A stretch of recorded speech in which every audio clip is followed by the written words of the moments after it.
Now, The Hunt Palmer Show. This is a catastrophe. You are now listening to The Hunt Palmer Show. Brought to you by Renaissance Homes and Pools on 104.5 ESPN Baton Rouge. That's what I wished for when I blew out my candle. Locking down the middle of the day. Live from the Raising Cane studio. This is Hunt Palmer. The floor is yours.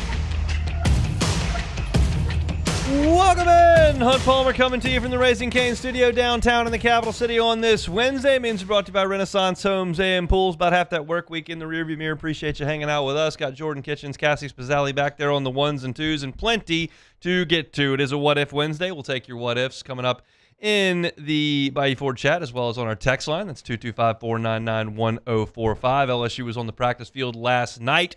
I've got my thoughts on what I saw out there. We'll talk to Dr. Jeremy Burnham from Oxford at the end of the hour. Looking forward to that conversation. There's plenty to get to, unfortunately, on that front. We'll have our Meet the Freshman segment coming up at the top of hour number 2 with Aiden Hall and J.C. Anderson. LSU basketball is going to try to get R.J. Lewis eligible. His court date is Monday. We will talk about that a little bit in hour number 2 as well. So plenty to do. Lock us in. Let's get it started with the way we do every single day.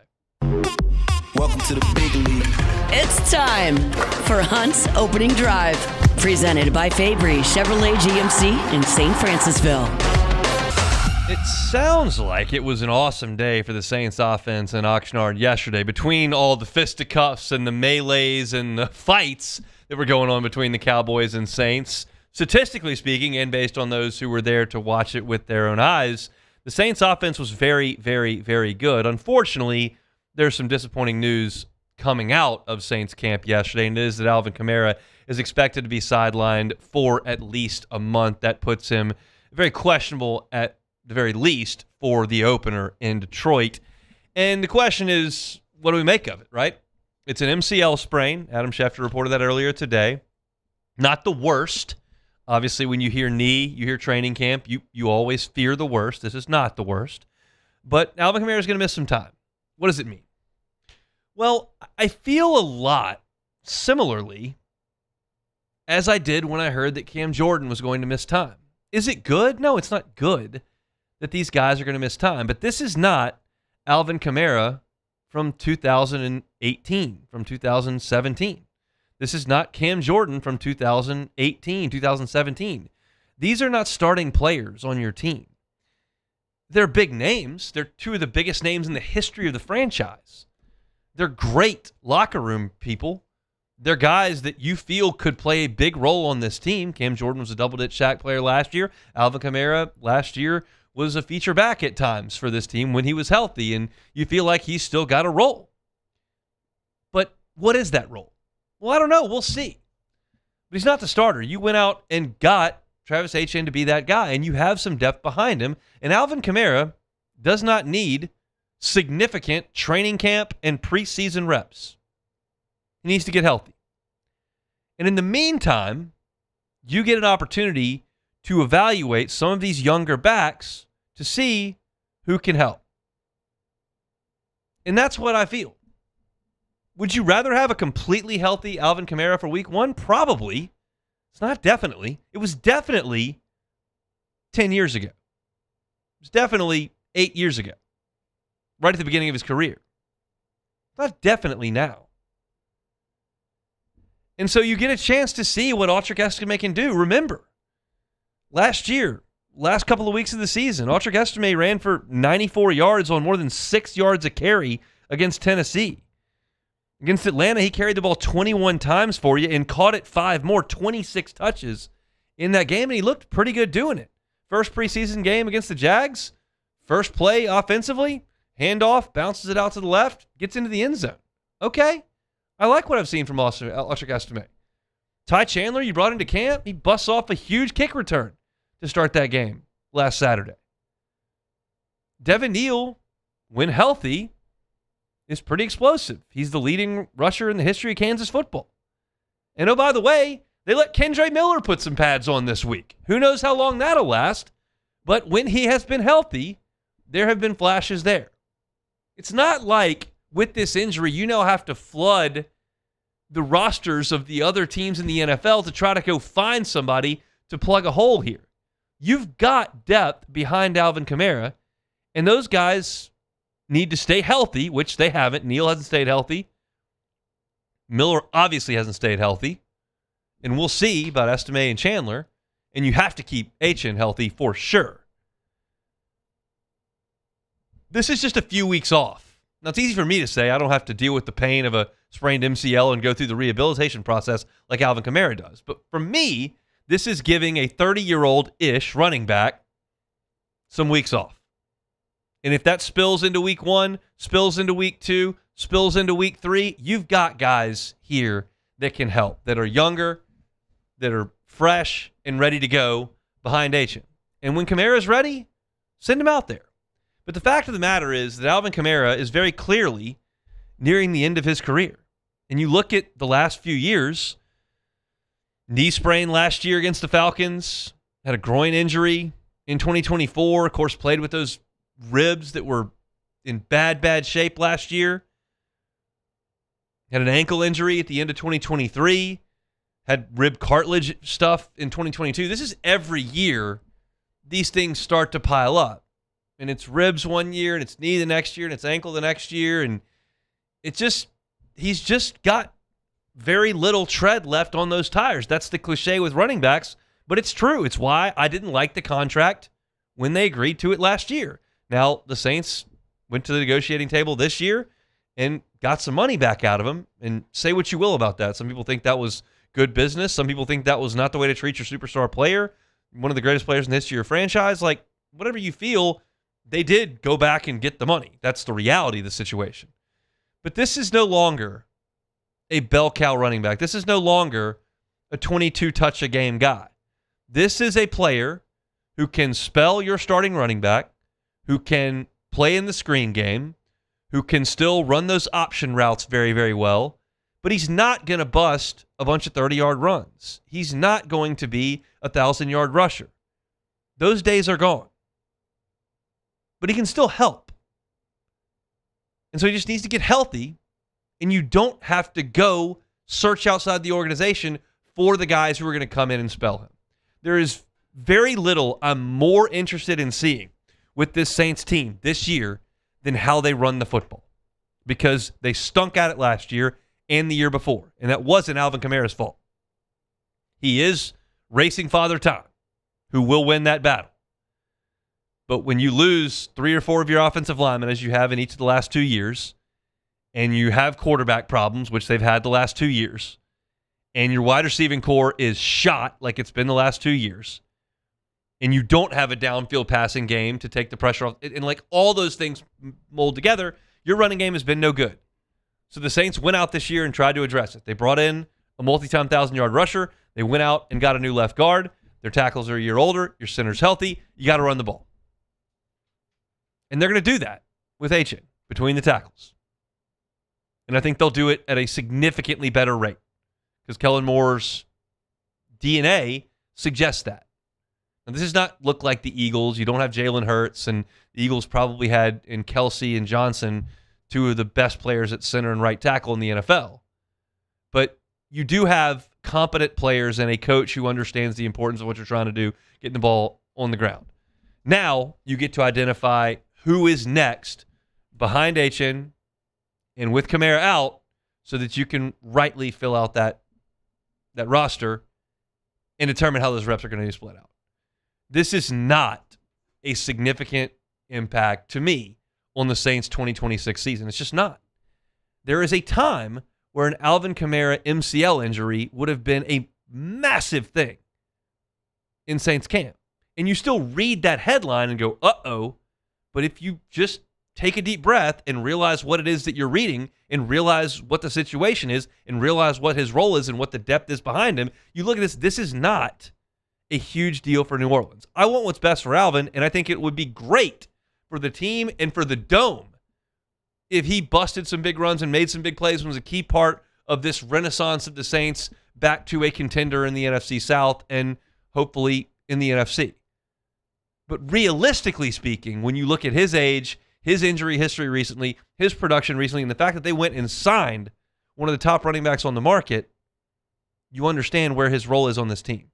So for him, now, get off your feet. Get healthy. Get treatment. Let the young guys go through the rigors of training camp. Getting hit, cutting, long days, hot, preseason games. Let all those guys handle all that. You wait. Get those mental reps and be ready to go week 1, week 2, week 4, whatever it is, when that time comes. That is what's important for Alvin Kamara, not making sure you're working out against the Rams this week, not making sure you're ready to go for the practices leading up to the third preseason game. I'm not even suggesting you need to be full bore before you get on the plane to Detroit. At your speed, whatever the case may be, we'll see you when you're healthy. Boys behind him, let's go. That's it. It sounds bad. It's Alvin Kamara. Ultimately, it's your backup running back missing maybe a game. It's just not that big a deal. Just wish it didn't involve an injury, That's the deal with Alvin Kamara, and hopefully he can stay healthy once this heals, get back and be a part of this Saints offense. Wednesday shows brought to you by Renaissance Homes and Pools. Jordan, I know that you don't like Alvin Kamara going down, but are you on my page here? I have a hard time forecasting this as some sort of seismic event in the 2026 Saints season. Yeah, it's not. The only issue that I have at the moment is that the spot after Achane is like anybody, man. They're all hurt. Like Estime balls out in the preseason game, Rattler throws him a hospital ball, cooks his ankle. So it's like I don't even know if Estime is going to be able to take that step what you want him to take into. Kendrick Miller, his days are numbered out there. We don't know when he's going to check back into the cold tub. And Devin Neal, he showed flashes, but we really don't know with him either. So we knew what you had with a 10-year vet and Alvin Kamara. It's not good, but it's not the end of the world. That's why you sign a Achane so he can take the lumps and take what Kamara can't give you. But that RB2 spot is just, I have no idea. And I think they're probably going to bring some people in this week maybe and try them out or see what they can do. But like your numbers at that point are just extremely low, not reliable. Yeah, right. Your numbers are good. They're all hurt. Yeah. so therefore your numbers aren't as good. It's an interesting deal. There was a time there where the Saints were like literally short on corners, and so you had to go get some. They're not literally short on backs; they're just short on backs that don't have healthy, don't have tape on them. So it is what it is. We'll take a time out. We'll come back. I was out at LSU's practice yesterday. A couple of things I really liked that I saw. We'll talk about it next. The Hunt Palmer Show. Swing Easy Golf Club in Baton Rouge. SwingEasyGCBR.com. That's SwingEasyGCBR.com. Weekend is now approaching, about half the work week in the rearview mirror. If you want to mix in a tee time, but you don't have 5 hours, or you're not sure about the forecast, or you just don't love the August heat in South Louisiana, I know who you are, and that's fine. Swing Easy Golf Club allows you to beat all of it. You get a private bay, it can be just for you, or bring 5 or 6 friends. Turn on the TV, turn on the tunes, play Pebble Beach. Unlimited mulligans or car to score. You hit all your drives, all your iron shots, chips, putts. It's really realistic stuff. I have a blast doing it. It's not the same as going out and playing an outdoor round, but it's quicker, it's cooler, and it can be every bit as enjoyable. You want to work on your game, you can do it there as well with the driving range setting right there on that simulator. Swing Easy Golf Club. They're on Segan at Perkins, back in the strip mall back there. Go by and check them out, whether it's this week, this weekend, go on a Friday night after it gets dark. What a cool time to go play some golf when you can't outside because it's dark. Swing Easy Golf Club in Baton Rouge online. SwingEasyGCBR.com.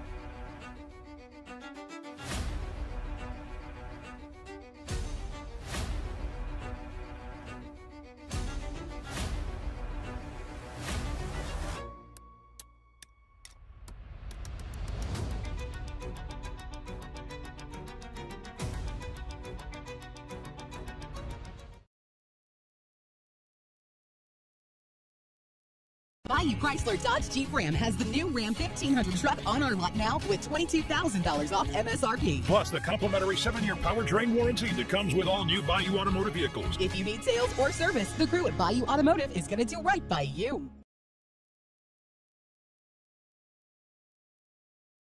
People think it's all about game day. Let's go! But the real work happens in the off season. Spring practices, early lifts, Extra reps. And we need a healthcare team that works as hard as we do. At FML Health, our lay of the lake, we take care of LSU football year-round. so we can do what we do best. We trust the lake.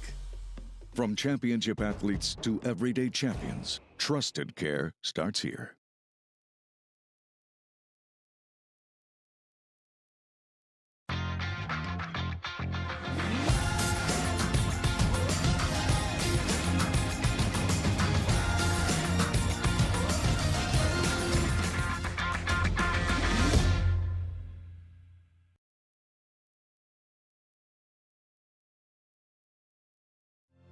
My father, J.B. Falgu, had a vision of growth for First American Bank and the communities we serve. The bank's foundation was built on his legacy of compassion, loyalty, and dedication.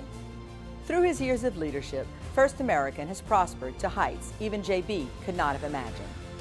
I know my father would be extremely proud of the customer service and financial stability that First American provides to Southeast Louisiana.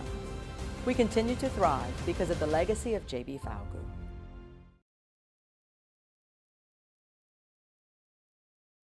Looking for cleaner energy? Propane is energy for everyone. Propane water heaters are very cost efficient, and the savings are even greater with a tankless propane water heater. We all know that Louisiana propane is a safe and environmentally friendly fuel. So why not go green while you save some green? I'm Miss Louisiana, Gabrielle McLeod, and for more information, visit. You're listening to The Hunt Palmer Show, brought to you by Renaissance Homes and Pools.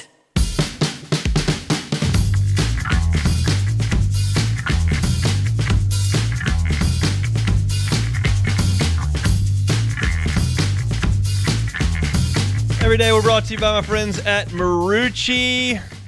Join the Hitter's House. Get your membership option there at Marucci. Use that key card. You can get into the Hitter's House to take some swings 24 hours a day, 7 days a week. You don't have any sort of facility like that at school or at home, and you want to make sure that your kid is getting those softball reps in, getting those baseball reps in, even as the fall is here. Well, Marucci offers it right there.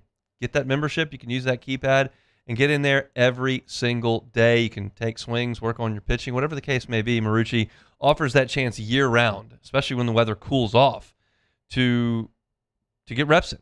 That's what the Hitter's House is for. So if you've got a youth baseball or youth softball player in your house and are interested in that, stop on by Marucci and say, hey, you can also take a tour, learn where the official bat of Major League Baseball is made. Make 1,200 of those things every single day. Send them to the best players in the world. It's all there at Marucci. Go ahead and check them out online, maruccisports.com, maruccisports.com. What If Wednesday's coming up in 15 minutes. If you've got a what if for me, send it via text line, 225-499-1045. Again, that's 225, obviously, 499-1045 on the text line. We'll get some what ifs coming up in our next segment. Out at the Ponderosa last night, LSU going through practice full pads as they get ready for another physical week of practices this week. And that starts to ramp down next week as you kind of treat that like a bye, essentially, even though you'll practice more than that, because then the following week is game week and you will have a normal week of prep for Clemson. But you start in earnest with Clemson prep next week. LSU still working on itself. And again, we're seeing the same things each and every day. The housekeeping items in gold, you saw Jabari Mack, no contract jersey. You saw Malik Elzy in a no contact jersey. Those two guys were fully participating in all the wide receiver drills, full pads, full speed, didn't have any protective gear on. So I don't think there's any significant issue with Malik Elzy or with Jabari Mack. Trey'Dez Green continues to be in gold. They're just going to put him in gold in every practice. And I'm told, sounds like DJ Pickett is the same type of deal. They're looking at those guys going, can't lose those guys, don't hit those guys. We'll put them in no contact jerseys every single day. Harlem Berry missed the first practice of this week on Monday. I wasn't there, but he wasn't there either. He was back out there yesterday, wasn't participating. Saw him on the exercise bike, saw him doing some work off to the side. So nothing significant there with Harlem Berry. He had a couple of really nice plays in the scrimmage back on Saturday, and I talked about him extensively on yesterday's show. But he appears to be just fine, working back to getting back on the practice field. No significant issue there. That's kind of the housekeeping of it. Here's what I saw. Sam Leavitt early on in the throwing drills, after they work with the tight ends, works with the wide receivers, and they throw the ball down the sideline, and everybody's kind of moving like 80% speed. The quarterbacks are kind of dropping back, hitching and chunking it down the field. The receivers are in elevated jogs, for lack of a better term. They're not full out sprinting, but they're not completely loafing either. And they'll kind of throw the ball up, and the guys will kind of twist their body, work on some body control, make catches that aren't perfectly thrown. And it's hard to tell when they get into those passes, as well as some of the ones down the seam, when the ball is behind the receiver, whether or not they're working on back shoulder throws or they're just a throw that's behind the receiver. Like, they were running seam routes right up the hash. And a couple times in a row, the wide receiver turned his entire body and made a catch twisting towards the quarterback. That could be a throw that's trying to keep the ball away from a closing safety, or it could just be a bad throw behind the receiver. I can't know that. There's no way for me to know. But what I do know is when they ratchet up the intensity and they throw the ball deep and it's in stride, that's a good throw. I can identify that one because I don't have to judge intent. And last night, 4 in a row from Levitt, which were high-intensity dropbacks and high-intensity routes by the receivers, were perfect throws on the deep ball. He hit Winnie Watkins down the right sideline, just dropped it in the bucket. Then he hit Jace Brown down the sideline, same pass, right near the pylon, dropped in the bucket. Those two guys were flying down the sideline, and Levitt dropped it right in there. Then they ran a different route on the other side of the field where the receiver would go about 4 yards, completely turn and face the quarterback, and then spin out of it and fly down the sideline in a go route. So like 4-yard hitch and then turn and go. And Levitt, again, right in the bucket to Jackson Harris and Jace Brown. It was 4 straight deep balls that were gorgeous. And if you look at the Pro Football Focus grades from Sam Levitt, they grade his deep balls really well. I don't pretend to have watched all of them, and on the highlight tapes I see, I'm not going to see Sam Levitt grossly undershooting or overshooting a wide receiver. I'm going to see the ones he hits him in stride. But he hit them in stride yesterday. They were really, really good. I also thought it was a pretty good day for Husan Longstreet throwing the football. I haven't charted his passes because, and I'll just be honest with y'all, I'm trying to glean as much information as possible. I'm trying to get as much as I can in my notebook.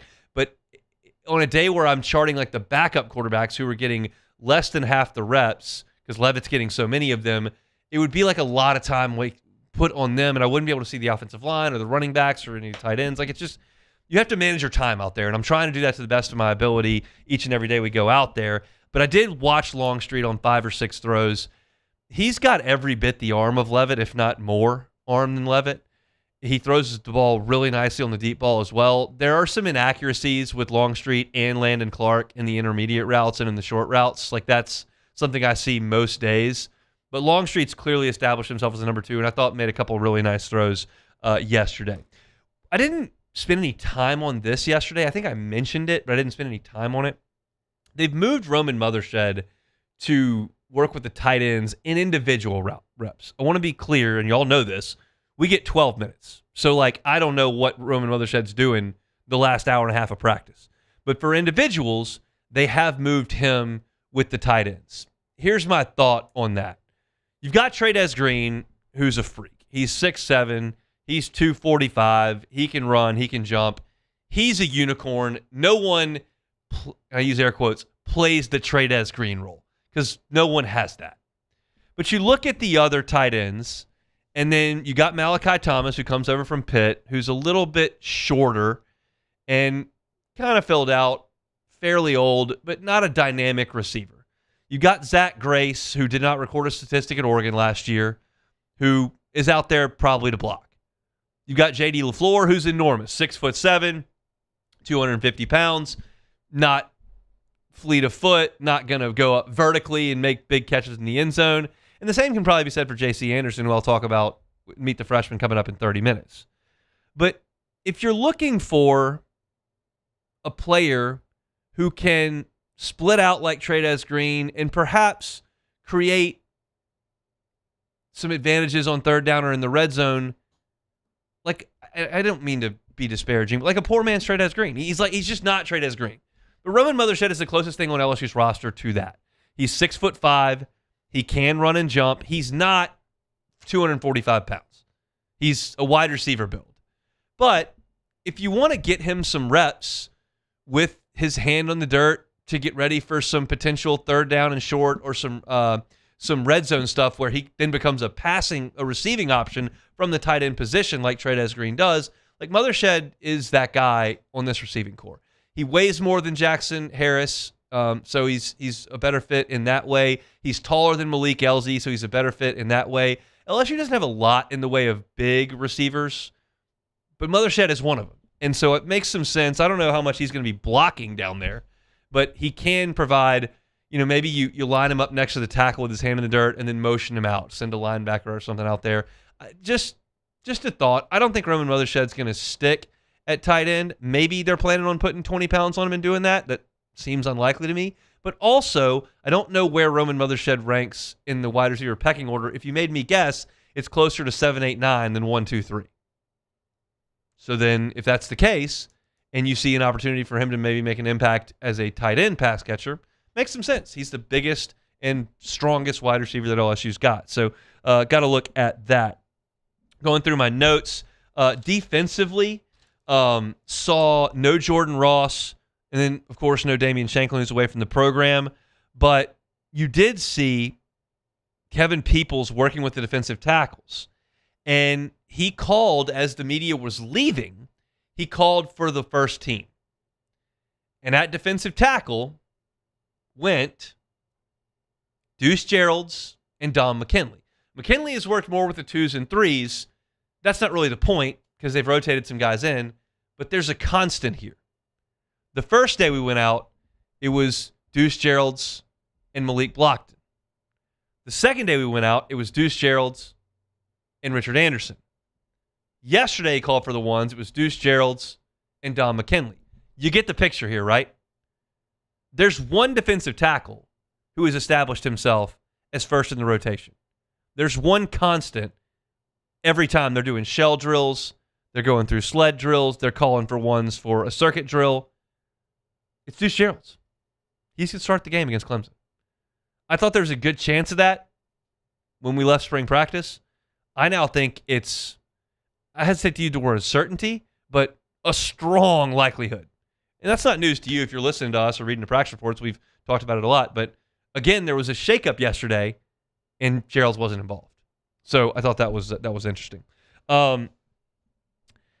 Looking at defense, they were working on turnovers yesterday. Big point of emphasis. They were working on stripping the ball with a falling ball carrier, working on scooping and scoring with balls. Blake Baker talked about that. We mentioned it yesterday. They were working on batting passes down at the line of scrimmage to try to get balls that pop up in the air that you can take the other way. And then strip sacks were a big point of emphasis as well. So that was of note. And last one, offensive line on my notebook.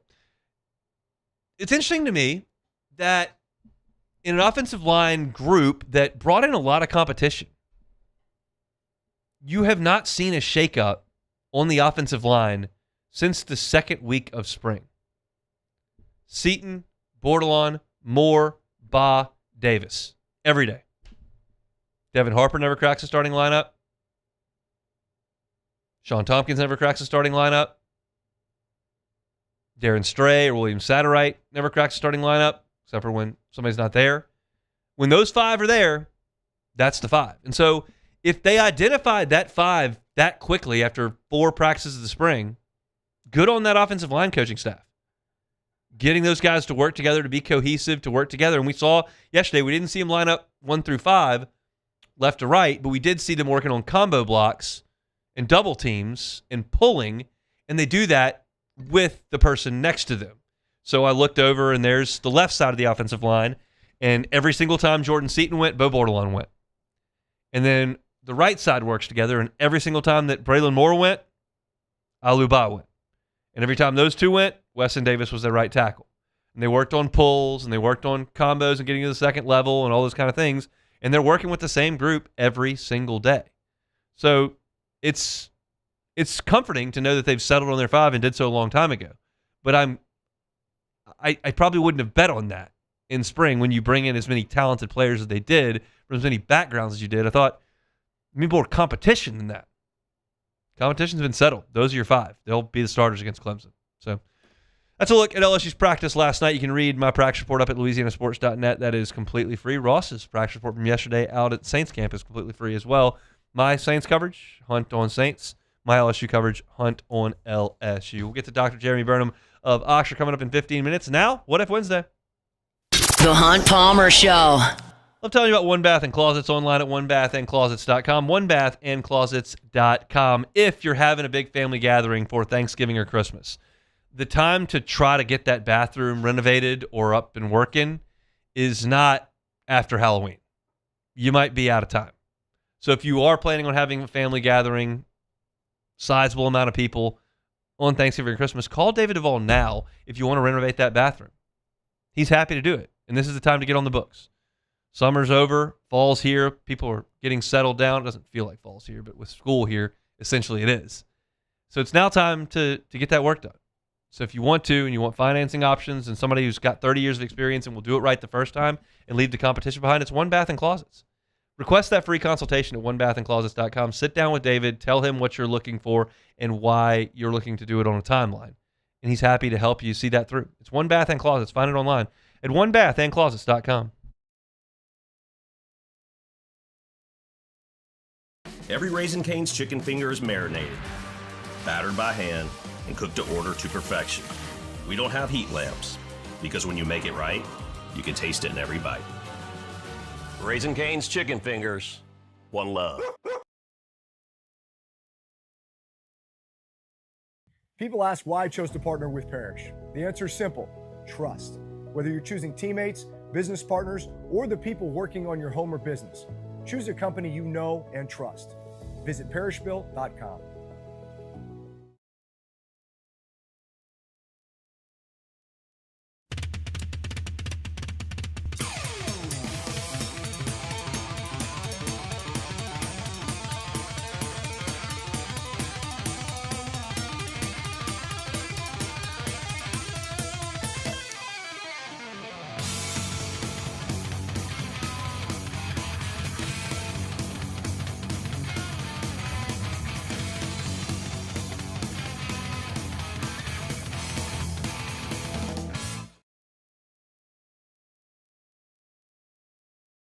The Ascension Parish Sheriff's Office protects and serves over 132,000 residents across the parish.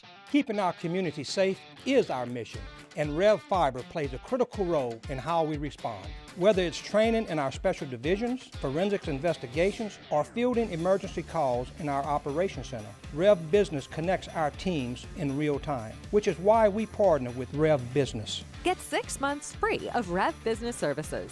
Call or click today.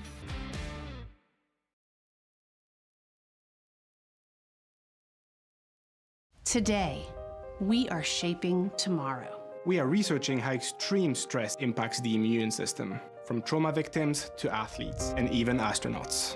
Our work is leading the way in sepsis treatment, saving countless lives. We're unlocking the mind with music in exciting new ways.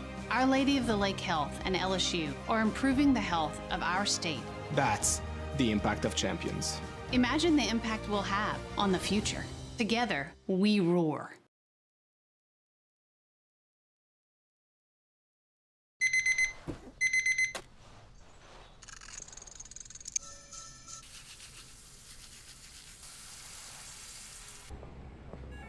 Sometimes you ignore the signs, even when they're right in front of you.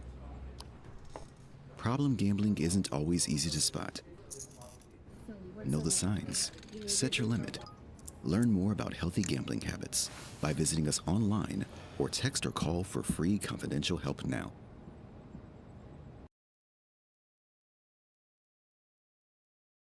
Transform your living space with This is the Hunt Palmer Show, brought to you by Renaissance Homes and Pools.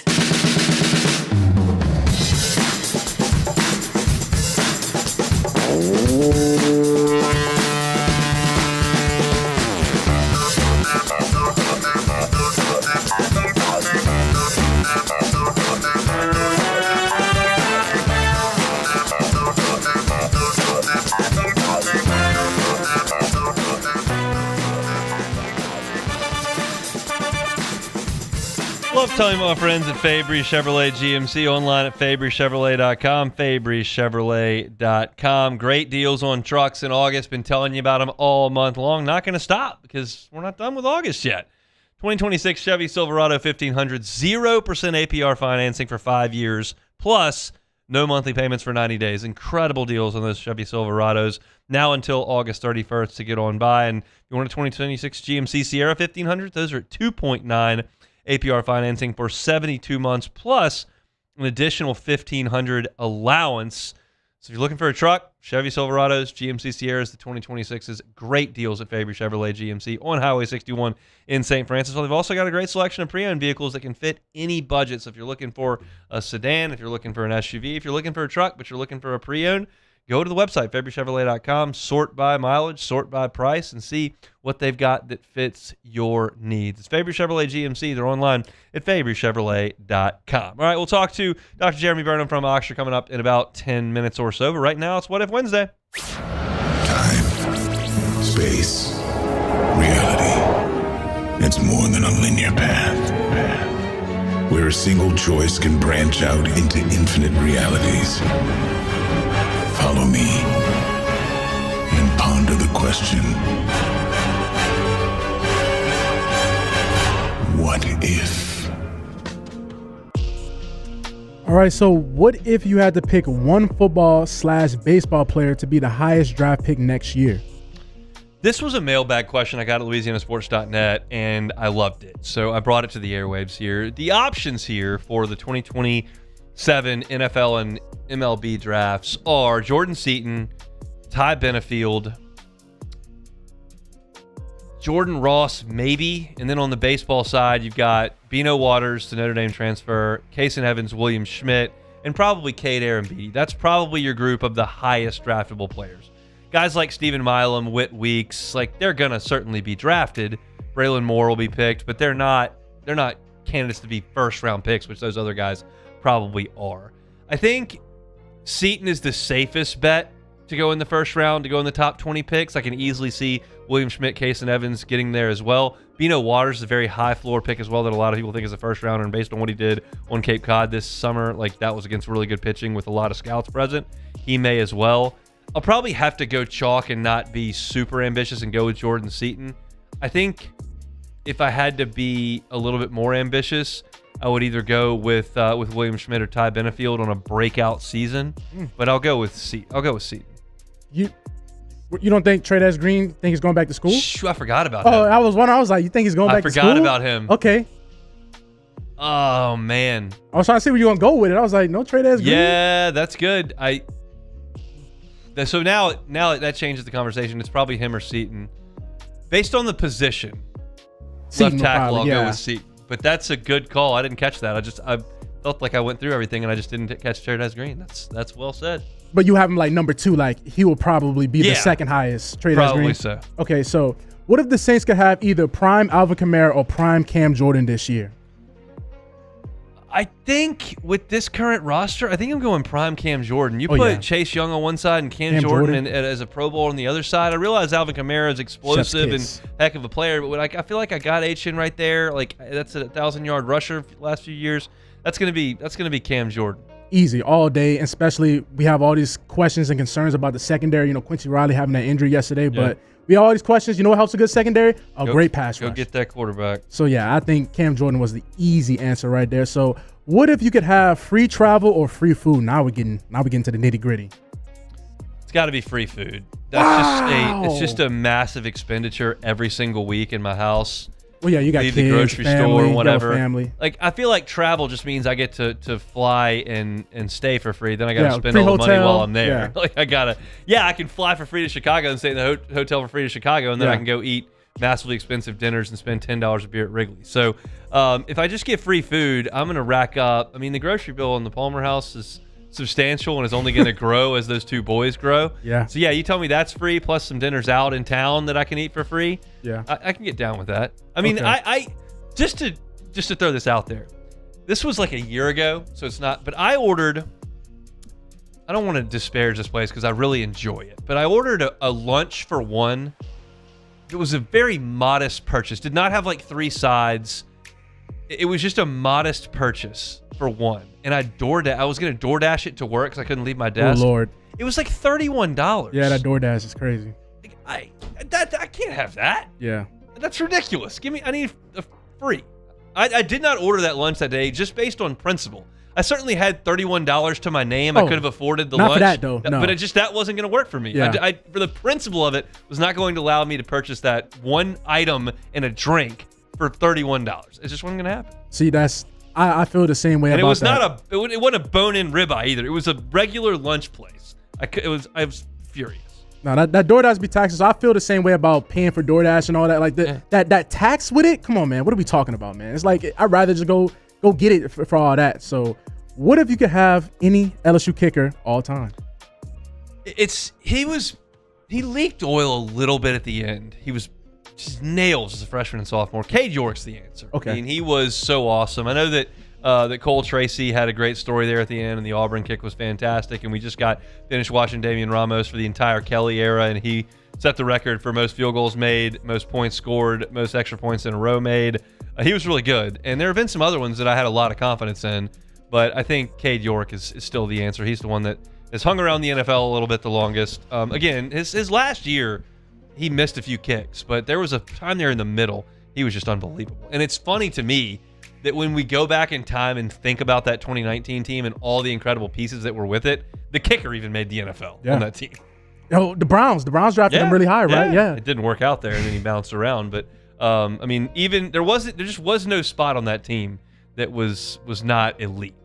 When I think of Cade York, I just think about, was he the kicker for the Florida game in the swamp with Cade the shoe York game? Was the kicker for the shoe game. Yeah, that's the kick I think about the most because I couldn't even see the field goal when he went to kick it. So, you know my story from that game? No, I don't know. We got time. So, the LSU Sports Radio Network is short a spotter that day, which is who helps Chris Blair identify the numbers as he's calling the game. And so he said, can you come spot for me? You can do the pre- and post-game show from the press box. Just pick up the headset. We'll have Brandon and Marlon back. So you come, you just do the spot. Okay, so I'll do spotting. I've never done spotting in my life. Okay. So I go to do the spotting in this game, and it's the foggiest game in the history of the world. I can't see the field. Nothing. So I'm looking at Chris for this kick, and I looked at him before I said, Chris, I can't see the uprights. I can't see the referees down there. I cannot see. We're up in the I can't see. So when I watched that kick, all I did was watch Cade York. It's his reaction. And he kicked it and started running. And I went, well, that's a make. Yeah. That has to be a make. Because if you miss it, you might duck your head, or you might still high five. But take off running. That is a make. Got to put the hands on head like that. That was my only hope. But the only time I've ever been spotting for a football game on radio was the foggiest game in LSU football history. It's definitely history because Florida still has not recovered from that. So this is from the text line. Would if Hunt had been sitting near the massive brawl at Wrigley on the right field stands Monday nights? I mean, I would have gotten out of the way and walked up and bought a beer. This is where people vehemently disagree with me. They think I'm so soft, so weak, so pathetic, whatever.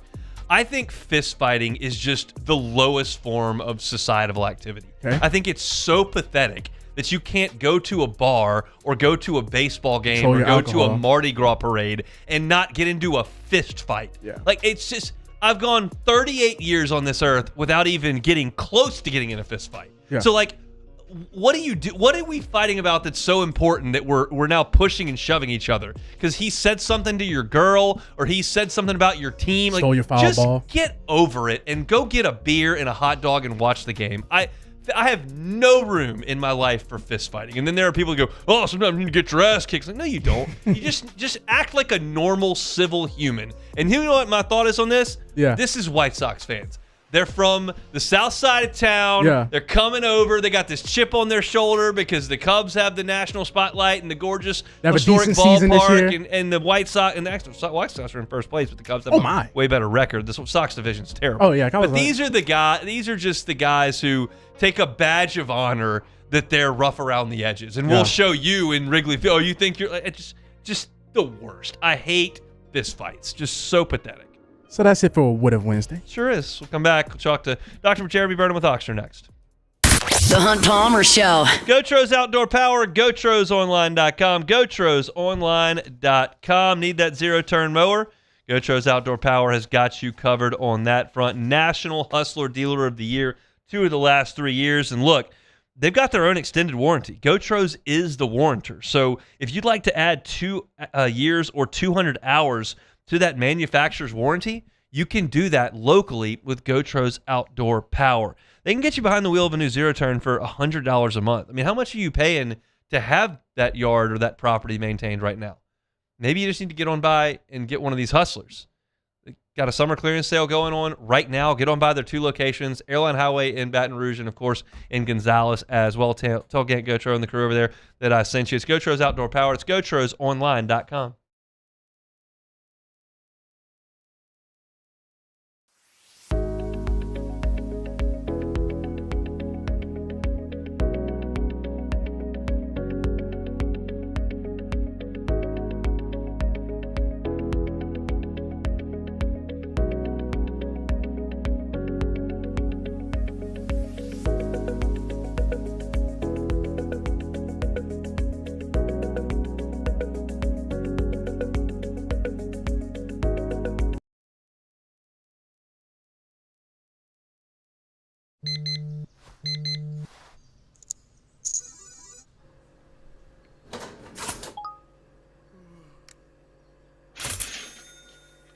Sometimes you ignore the signs, even when they're right in front of you.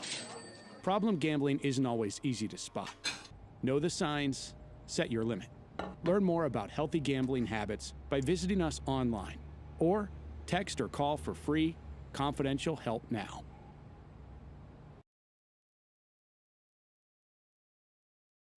Bayou Ford has 0% APR with no payments for 90 days and $1,000 down payment assistance on select 2026 Ford models. Plus the complimentary 7-year powertrain warranty that comes with all new Bayou Automotive vehicles. If you need sales or service, the crew at Bayou Automotive is going to do right by you. Hi, this is Beth Serena. Welcome to my pool.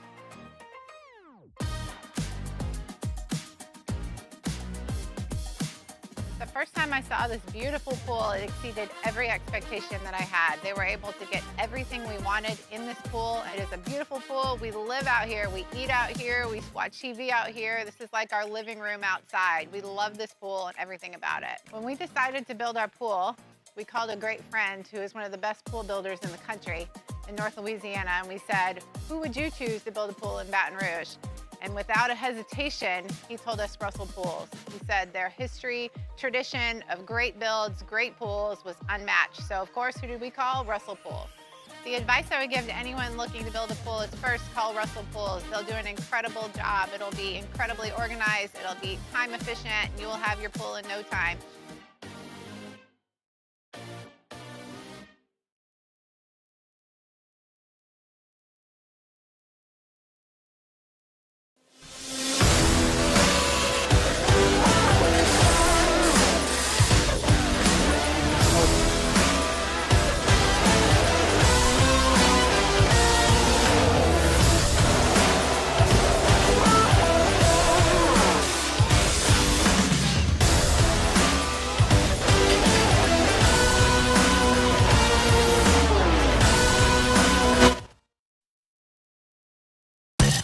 You're listening to The Hunt Palmer Show, brought to you by Renaissance Homes and Pools.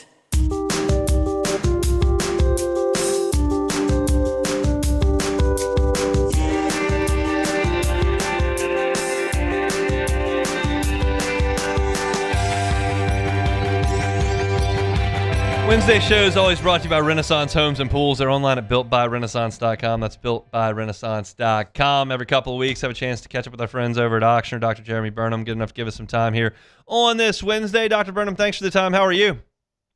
Hey, good afternoon. I'm doing great. I just got to listen to a little bit of your segment about LSU football practice, and I'm getting excited and looking forward to that opening week. It'll be here before we know it. Just about 2.5 weeks, LSU and Clemson inside Tiger Stadium. I know right now here hamstrings are kind of the talk of the week, and I wanted to get some thoughts on you because I was curious about the recurrence of hamstring injuries and just how serious that trend can be. You've obviously had a chance in your career to look at this a lot of different ways. How do you feel about this as susceptible as someone can be if it is to happen time and time again? Yeah, well, this is certainly the timing for hamstrings. I think hamstrings are oftentimes an August problem. You come back, from the off season in the camp, whether you're at the collegiate or pro level, and about, 10 to 15% of your training camp injuries historically are hamstring injuries. So it's pretty common. And most of the time it's something where it's not a contact injury. Nobody hits you, as opposed to a lot of the injuries that are happening in football. But this is something that our skill players get. You see it in receivers, you see it in defensive backs. So it's really a speed injury, but it's a workload thing. So guys have, they've been in the off season, they haven't maybe been training to full speed yet. All of a sudden they jump into camp, they start putting those hours in, max effort, sprinting, in the heat day after day. And so their muscles capacity really hasn't caught up yet. And that's where you start seeing those hamstring injuries. The deal with recurrence is recurrence around 15 to 40% of hamstring injuries will recur, and you'll have another injury in the future. So it's not uncommon to have somebody have a recurring injury. It doesn't always have to happen that way, though. And a lot of times it has to deal with maybe how long that they waited before they came back in. So a lot of times you'll see if somebody goes back, I think the numbers are, going back earlier than 2 weeks is very, very high recurrence rate. I'm curious if, and this may be something you'll have research on, it may not be, but if someone is faster than the average person or does jump higher than the average person, are they at more risk for injuries like hamstring injuries? Yeah, I think so in general. I mean, you don't see this in offensive linemen or defensive linemen very often. I think there's been a notable exception this week, but in general, this is your really fast, explosive people. Not to get too much in the weeds, but when somebody's sprinting and they're going through the follow-through phase of running, so where their leg is kind of pushing through, that stretches the knee and that stretches the hip, and that puts the hamstring in the most vulnerable spot, and that's where you tend to see that injury. And a lot of times we talked about when they go back, I mean, I've heard a quote before that a hamstring is, it feels 90% way before it's 90% healed, and that's what's tough about determining when to get these players back, is that they're going to feel better before that hamstring muscle is really ready. That was my next question. It's like there's a rest component to this, obviously, with a hamstring injury, and then it feels like there could be mental component to that as well, with not really knowing when it's time to go, and you can't really half-step on a football field. You got to go. So, what's that like for medical professionals and their advice that they give to athletes when the image says one thing and maybe the mind says another? That is one of the most difficult things about sports medicine. You have somebody that's really, especially in this case, they're wanting to get out there at a very high level, perform at a very high level. And you don't always have a textbook or some answer that just says, okay, you're ready now. And so you tend to work through that knowing some timelines. We know when we image these hamstrings, we know we can grade it, grade 1, 2, or 3, so we know how bad it is. We basically know some ranges of time that it takes for that muscle to heal. And then you're doing a lot of things where you're functionally progressing these athletes, and you're starting off with some really low demand stuff, and you build that up, and you go to some medium demand before you go to the high demand. And it's very, very difficult to replicate what happens in a full effort game or a full effort practice. But we try to get them as close as we can, so that when they go back out there, they have that confidence that they know they've already gone through all of those maneuvers and they feel comfortable doing that on the field. Dr. Jeremy Burnham is our guest here from Ochsner. I was leaving campus last night at LSU, headed down Burbank, and I drove by Elite. A lot of cars in that parking lot. It looked like the football field was full as well. What's going on over there at Elite these days? Look, it's always busy over here. There's always a lot going on between, rehabbing people that have injuries. Obviously, we always talk about we're doing a lot of injury prevention work out here. There's a lot of just sports performance work that goes on between our facility and the Elite facility. We do have a walk-in orthopedic clinic, and so you don't have to have an appointment 7 days a week. If you have an injury or you have pain and you happen to have time on your schedule to get that checked out, you can show up and get seen. So we always have somebody here that can evaluate you. Dr. Burnham, we appreciate the time. We'll talk in a couple of weeks, and by then it'll be game week. That's right. Looking forward to it. That's Dr. Thanks. Jeremy Burnham from Ochsner. Good enough to give us a little time here on this Wednesday. It's going to be a battle. Obviously, we know that things have. It's just been bad news this week. There's no two ways about it. I went into it in a big way to start the week off, and when you're dealing with that hamstring injury and it's a recurring deal, there's just got to be some hesitancy to get back on the field when things continue to happen. And when you're talking about being on an NFL football field, you're talking about being on a football field with your peers, like you can't go out there half speed. It's got to be ready to go. And that's just going to take a little bit of time, I think. So appreciate Dr. Brennan for giving us a little bit of his insight on that. We very much appreciate that. If you missed any of the first hour today, you can catch it on demand wherever you find your sound. Open the show talking about Alvin Kamara and his unavailability for the duration of training camp. He'll be out with that sprained MCL, so gave you my thoughts on that in the Saints running back position. Gave you my practice report from LSU last night. So if you want your Saints content, hunt on Saints. You want your LSU content, hunt on LSU. If you just want to get it all, you can get that at the Hunt Palmer Show wherever you find your podcast, Apple Podcast, Spotify, Google, certainly on YouTube as well. What If Wednesday, got into some hypotheticals there at 1:30, and then Dr. Burnham from Oxnard ending up the hour. Got to meet the freshmen coming up after Sports Center. Aiden Hall and J.C. Anderson is who we're going to talk about. R.J. Lewis, can he be eligible to play at LSU? We'll find out pretty likely on Monday. We'll pause for Sports Center. Come back with Hour 2 next.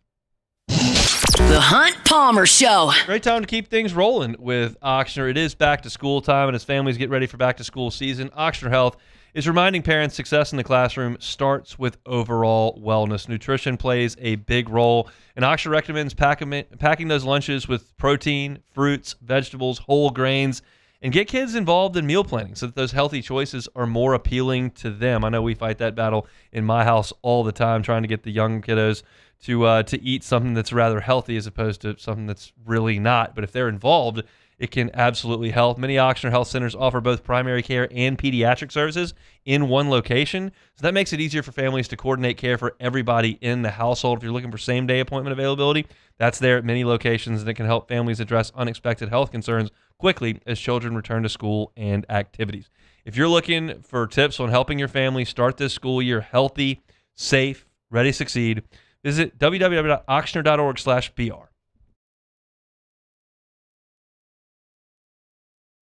Ever wonder why cane sauce doesn't come in a pre-sealed packet?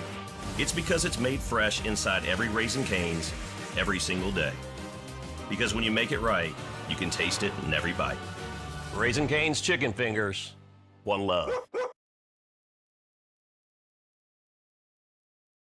Bayou Chrysler Dodge Jeep Ram has the new Ram 1500 truck on our lot now with $22,000 off MSRP. Plus the complimentary 7-year powertrain warranty that comes with all new Bayou Automotive vehicles. If you need sales or service, the crew at Bayou Automotive is going to do right by you.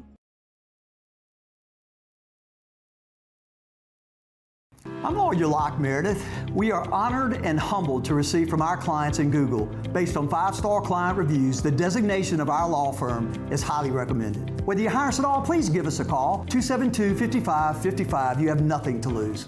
Hi, I'm Mitchell Meredith. Injuries happen when you least expect them to, making your life more complicated. At Locke Meredith, Sean Fagan and Associates, we know this, and we strive to help each of our clients during these times. Whether you hire us at all, give us a call at 272-5555. At Relief Windows, we're more than windows. We're windows, doors, hardy plank, and vinyl siding. But our #1 product's always customer satisfaction. Come visit us at reliefwindows.com. By the way, we do shutters too.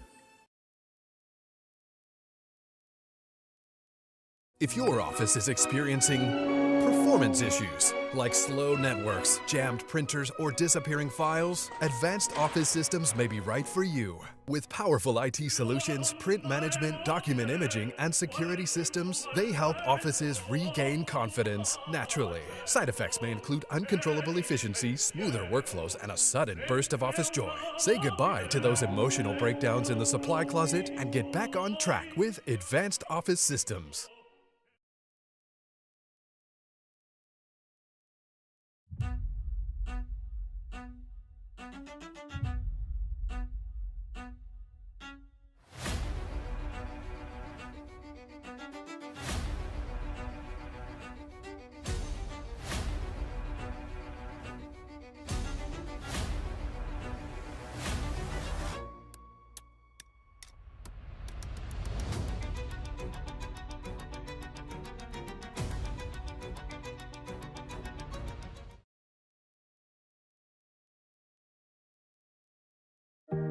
Who bears the standard?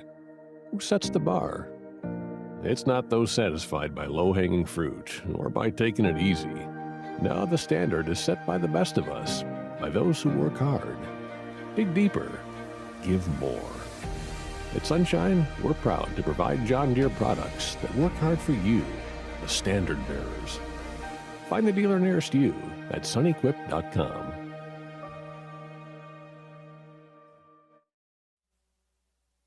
This is SportsCenter.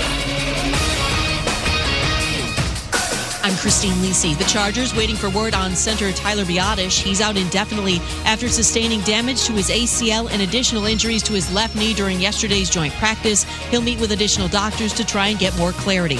Massive hit for the Texans receiver room. Wideout Jaden Higgins out the entire season with a torn ACL. Baseball with another successful bullpen session under his belt. Dodgers superstar Shohei Ohtani could soon begin throwing live batting practice. Ohtani, dealing with left knee inflammation, hasn't pitched since July 3rd, and that's one reason he's not the top choice for NL MVP. For First Take's Chris Mad Dog Russo. I'm not voting for Ohtani. He's won it too many times. I mean, I got to do somebody else. He's got 30 homers. So does Peter Crow Armstrong. I might go give it to him. Plays in the outfield. He plays center field. Ohtani does not do that. Ohtani hasn't pitched in a month and a half. If Ohtani wasn't on the team, would the Dodgers still be in first place? If PCA wasn't on the team, would the Cubs be 20 games over 500?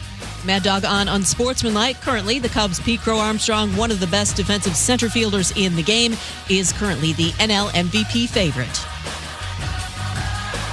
Hey, it's Evan Cohen. Coming up Thursday, we continue to get you ready for the NFL regular season as we go two-a-days with the 49ers and Chargers. Will either of those teams finally break through this season? It's on Sportsmanlike, 6 a.m. Eastern, right here on ESPN Radio, ESPN2, and ESPNU.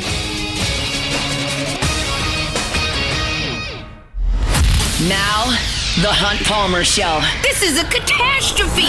You are now listening to The Hunt Palmer Show. Brought to you by Renaissance Homes and Pools on 104.5 ESPN Baton Rouge. That's what I wished for when I blew out my candle. Locking down the middle of the day. Live from the Raising Cane studio. This is Hunt Palmer. The floor is yours. Hour 2, Wednesday edition of The Hunt Palmer Show. Brought to you by Renaissance Homes and Pools. Half that work week in the rearview mirror, officially working towards the weekend, and I won't be here Friday, so we're really working towards the weekend in my world. We got a lot to do here in hour number 2. In 15 minutes, I'm going to talk about R.J. Lewis. 1, what kind of player he is. 2, what's going to happen here in the next 5 days with his court hearing in Baton Rouge. So we'll get into that coming up in 15 minutes. If you're not sure who R.J. Lewis is, he's a basketball player that LSU's trying to get eligible, so I'll talk to you about that in the next segment. But right now, let's meet the freshmen. Meet the freshmen. Freshmen, meet the freshmen. They're the newest Tigers on the team. Let's start with a New Orleans product out of Edna Carr. Aiden Hall, safety here for LSU, entering his first season. 24/7 Sports called him the number 7 player in the state of Louisiana, number 17 safety in the country, and a 4-star recruit. ESPN also called him a 4-star, number 13 safety in the country, number 6 player in the state of Louisiana out of Edna Carr. Teammate, of course, of Big Richard Anderson, and playing for Carr, which has been a factory of awesome football players over the years. The thing that stands out to me about Aiden Hall is his size, and he was really this size when he was finishing up his career at Carr. He was part of a defense with Richard Anderson that won 28 straight games to cap his career. He's a first-team All-State player and has played really heavily since he was a sophomore. And he's really big. He's 6'2", and LSU currently lists him at 193 pounds, which fills out the uni as a freshman, no question. This is a guy who it's very easy to see in a year or two time being 6'2", 215 pounds, and that's really enforcer of a safety. Big physical dude. That's bigger right now than Ty Benefield is. And I think this is a guy that has a bright future at LSU based on his measurables. I'm just going to need to see it on the field.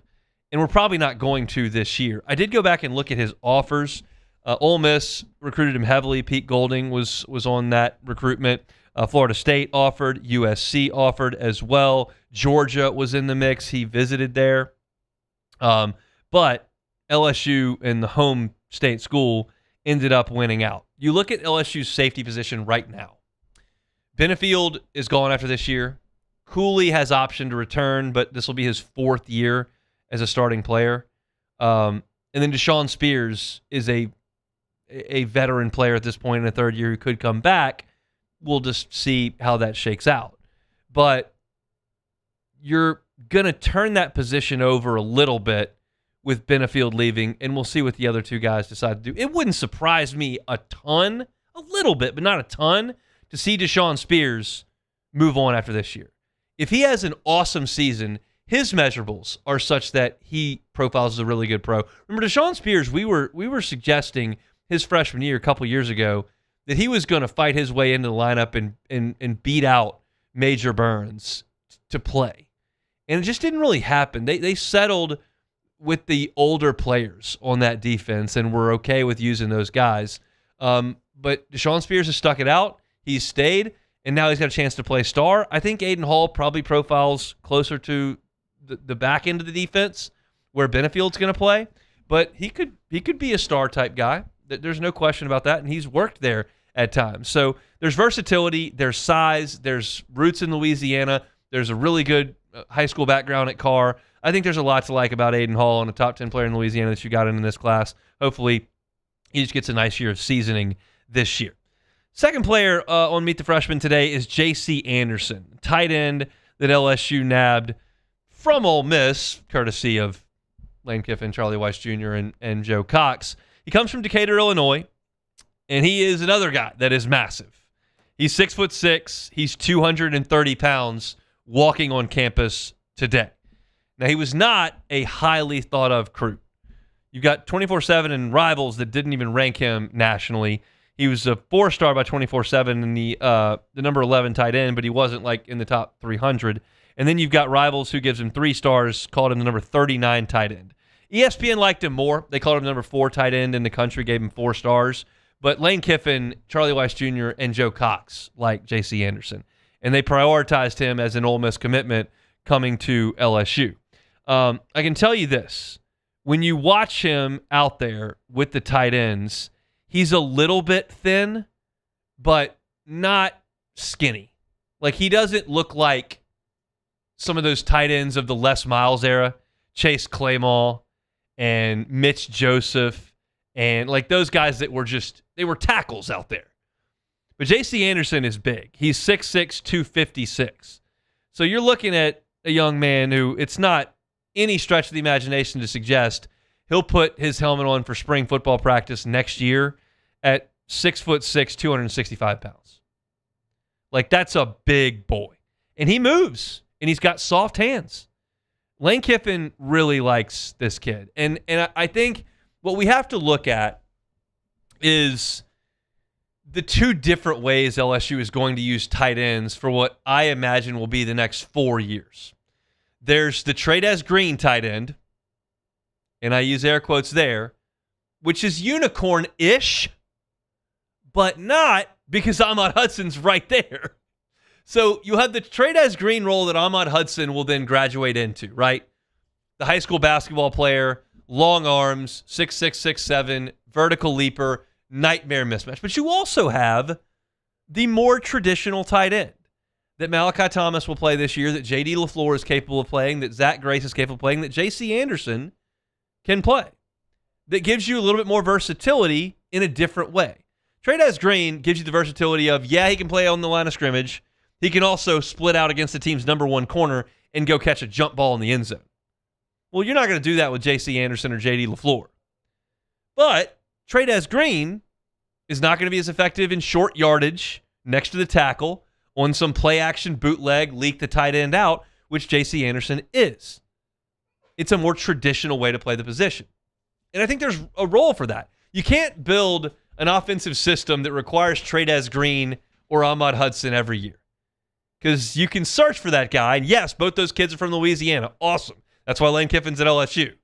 But it's not a sustainable thing over a 10-year period to always have that guy. You want the traditional tight end as well. And I've watched J.C. Anderson because the quarterbacks, immediately when we walk into practice for fall camp, the quarterbacks immediately go from the running backs where they were handing off and throw to the tight ends. So the first thing The first time we see the quarterbacks put the ball in the air, it's to Trey Green and the tight ends. And I've watched J.C. Anderson in those drills. He moves well. Like, he looks like a quality tight end piece. He's not a dynamic athlete, but you don't have to be when you're 6'6", 256 as a true freshman. So I think that the two guys we profiled today, Aiden Hall and J.C. Anderson, are buried on the depth chart for the 2026 LSU team, but they've got the size, the measurables, and potentially the mobility on the depth chart moving forward to make a name for themselves. That would be likely a 2027 proposition. But you got to recruit size. You can't necessarily coach that. And Hall and Anderson absolutely check those boxes. Now they just got to take the coaching that comes with being first-year players at LSU. Again, would be shocked if either of those two guys has a key role on any team, on the team this year. But moving forward, I think J.C. Anderson and Aiden Hall will be factors in this program. And I like the measurables that those guys provide. So Aiden Hall and J.C. Anderson for Meet the Freshman. We've knocked out a bunch of those now to this point. I was looking at my whiteboard today that's got all the Meet the Freshmen on it. And we're about halfway through to this point. We opened things up the first day with Meet the Freshmen. We did Deuce Geralds and Corey Barber, knocked out Richard Anderson and Ryan Moret. Then we did Trenton Henderson and Bryson Martinez. Yesterday was Haven Finney and Jabari Mack. Aiden Hall and J.C. Anderson today. Tomorrow we'll get into Des Ellis and Braden Allen. Taylor will handle Friday with Isaiah Washington. And then we'll get into Lamar Brown, Lamb, Peterson, Williams. There are still some to get to over the course of the next week, but we'll get those knocked out one by one. Today it is Aiden Hall and J.C. Anderson in our Meet the Freshman. All right, when we come back, LSU basketball's trying to get guys eligible, right? They got 4 guys on the team today.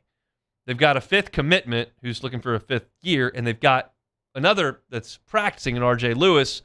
Is he going to be eligible, and when do we find out? I'll tell you some of that next. The Hunt Palmer Show. The Highland Insurance Group, online at highlandig.com. That's highlandig.com. Property and casualty insurance is not super fun to talk about. I know that because I talked about it every day at work for 7 years. But it's important. It's important to this part of the world when something catastrophic happens, when a hurricane rolls through, or when a stove of some sort is left on and something catches fire, whether that's your building, whether that's your house. Never know when car accidents are going to happen, cyber attacks. It can be really, really costly. And what's even more costly is if you pay good money up front for premium and you only looked at the premium, and then there are some exclusions in your policy or some clauses in there with wording that prohibits coverage. So you paid the premium at the front, now you're going to have to cover the loss as well. That's not going to happen with the Howland Insurance Group. They know that premium is important, but they're also going to make sure you're aware of your risk. They're experts in reading these policy forms, and they can be complicated. The Howard Insurance Group can help you through that to make sure that you know when you pay that premium for your insurance that you're getting what you pay for. Jonathan Carver and his team are happy to help you. If you want to make sure you're prepared for the next hurricane, call them. Want to make sure that you've got all the lines of coverage that your business needs, call them. If you want to help with your group and employee benefits, call Jonathan Carbo and the Howard Insurance Group. They're online at highlandig.com. People ask why I chose to partner with Parrish. The answer is simple: trust. Whether you're choosing teammates, business partners, or the people working on your home or business, choose a company you know and trust. Visit parrishbuilt.com.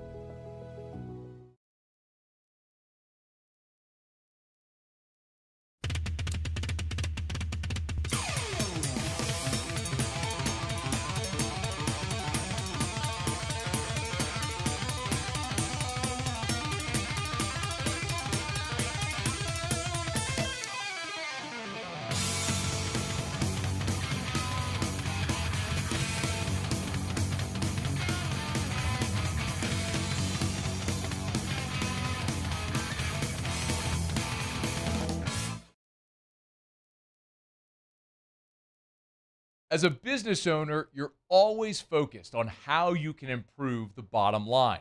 Well, when was the last time you shopped your insurance coverage? Insurance Network of Louisiana can help. If you're a business owner, let my friends at Insurance Network of Louisiana see if they can find you better coverage for less money. They always offer exceptional customer service and partner with only the best providers. So check them out online today at lainsurance.net.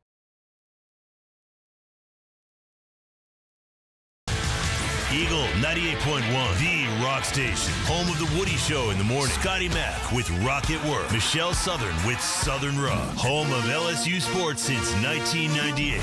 And rock for Baton Rouge since 1985. Take us anywhere with the Eagle 98.1 app. To join our VIP fan club, text ROCK to 225-499-9898. Eagle 98.1, the rock station.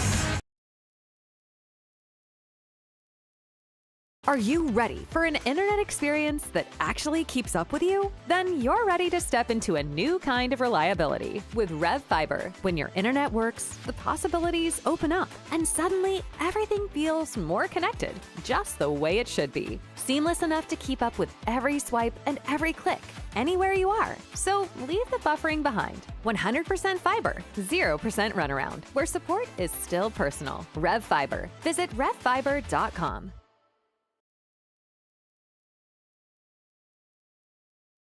At Southern Classic Chicken, we take pride in serving the freshest, seasoned, and marinated hand-breaded fried chicken. It's so good, it's wrong. Choose from a variety of classic sides like our zesty Cajun seasoned fries, savory red beans and rice, or sweet corn grits. Drive through today and pick up a family box or one of our classic combos and enjoy a true Southern classic. You're listening to The Hunt Palmer Show, brought to you by Renaissance Homes and Pools.